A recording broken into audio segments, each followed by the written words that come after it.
ಬೆವರು ತರುತ್ತಿಲ್ಲ, ಜೊಲ್ಲು ತರುತ್ತಿದೆ. ಹಂಬಲಿಸಿದ ಮಾತ್ರಕ್ಕೆ ರಂಬೆ ಸಿಗುವುದಿಲ್ಲ. ಗೊತ್ತಾಯ್ತಾ? ಪ್ರಯತ್ನ ಪಟ್ಟ ಸಿಗ್ತದೆ ಎನ್ನುವ ವಿಶ್ವಾಸದಿಂದ ಕಾಲಿಟ್ಟದ್ದು.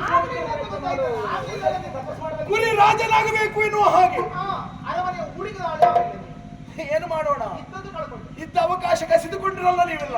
ನೀವೇ ಹೊರಗಡೆ ಕುರಿ ಸೇರುವುದಕ್ಕೆ ಮತ್ತೆ ಕಳ್ಕೊಂಡ್ರೆ ಇದ್ದದ್ದು ಒಟ್ಟ ಅವಕಾಶ ಹೆಚ್ಚಾಗಿದೆ ನಿಮಗೆ. ನನಗ ಗುರಿ ಸೇರುವುದಕ್ಕಿದ್ದ ದಾರಿ ಹಲವು.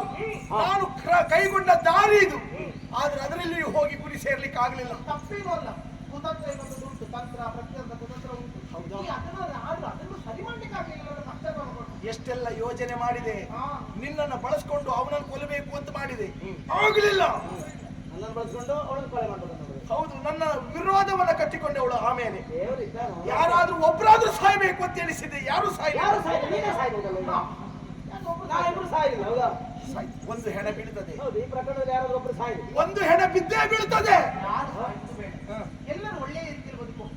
ಎಲ್ಲಿಯಾದ್ರೂ ದೂರ ಹೋಗಿ ನೆಮ್ಮದಿಯಲ್ಲಿ ಬದುಕು. ಹೋಗುವವು ಆದ್ರೆ ನಾನು ಇವತ್ತು ಬರ್ತಾ ಇದ್ದ, ನಿನ್ನನ್ನು ಹುಡ್ಕೊಂಡೇ ಬಂದದ್ದು ನಾನು. ಕೊನೆಯ ಬಾರಿಗೆ ಅವಕಾಶ ಕೊಡ್ತಾ ಇದ್ದೇನೆ.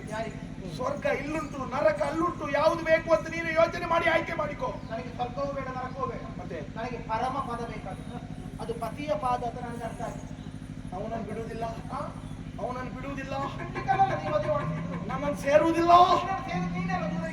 ನನಗೆ ನೀನು ಸಿಗದೆ ಇದ್ದ ಮೇಲೆ ನೀನು ಅವನಿಗೂ ಸಿಗಬಾರದು, ಅವನಿಗೂ